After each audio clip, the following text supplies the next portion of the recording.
Empreendedor social. Mude você o mundo. Todos somos cidadãos e, como tal, temos algumas obrigações para com o nosso meio, mas sempre podemos ir além.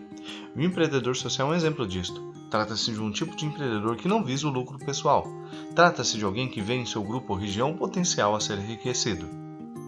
As oportunidades estão em toda parte, mas onde? Como identificá-las? Não é fácil. A verdade é que muitas vezes só percebemos a boa ideia quando alguém já transformou num produto ou serviço. Nosso pensamento imediato é: por que não pensei nisso antes? Claro que não há fórmulas prontas para identificar oportunidades.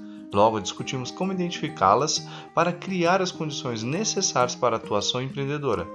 Para isso, respondemos as perguntas: quem está sofrendo? Com que está sofrendo?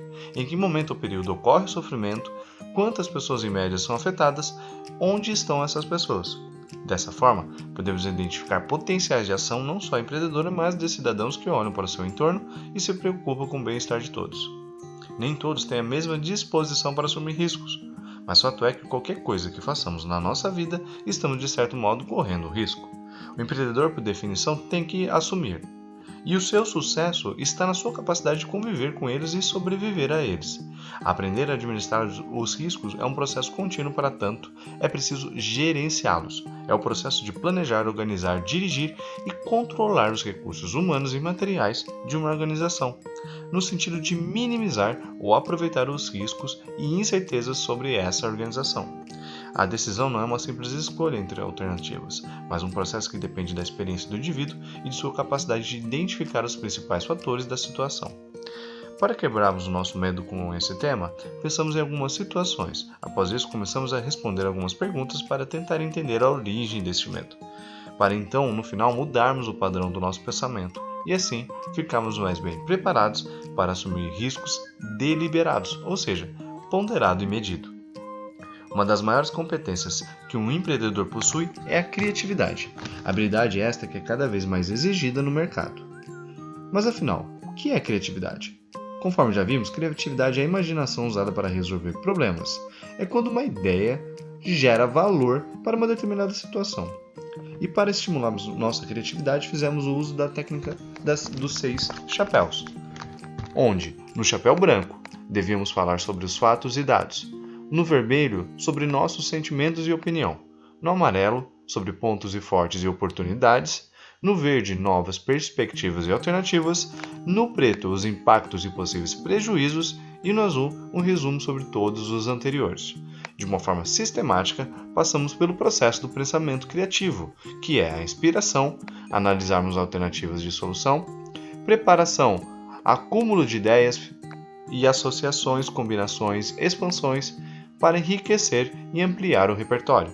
A incubação, que é um processo de distanciamento para a contemplação, a iluminação, que é a expansão ou geração de ideias, onde inúmeras possibilidades de solução são apresentadas para um mesmo problema, e a verificação, que é a avaliação do processo criativo, possibilitando melhorias contínuas e aumento de qualidade da criatividade.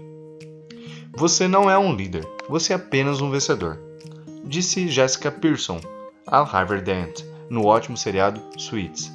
Um líder não é somente aquele que leva o seu time à vitória, mas que existem muitas outras habilidades inerentes desta posição.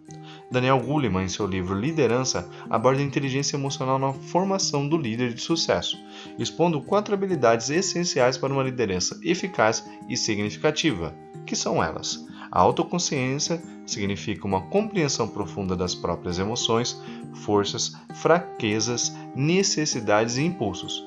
A autoconsciência também está ligada à compreensão que as pessoas têm de seus próprios valores e metas.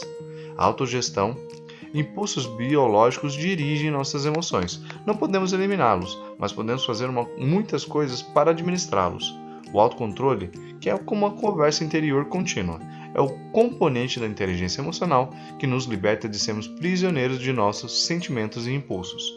E empatia expressa levar em conta ponderadamente os sentimentos dos outros, e no caso do líder, de todo o seu time, desempenhando um papel chave na retenção dos talentos.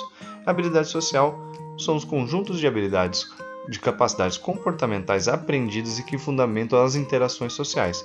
Quem as domina tem um comportamento adequado e respeitoso em relação às atitudes, desejos, sentimentos, opiniões e crenças próprias e de terceiros. Deste modo, a assertividade é uma das características de quem viabiliza a solução de problemas situacionais e evita que outros apareçam futuramente.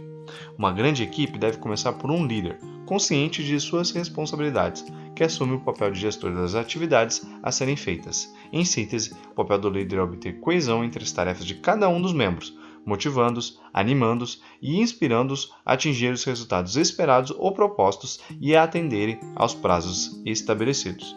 E aí, o que acharam do tema desse mês?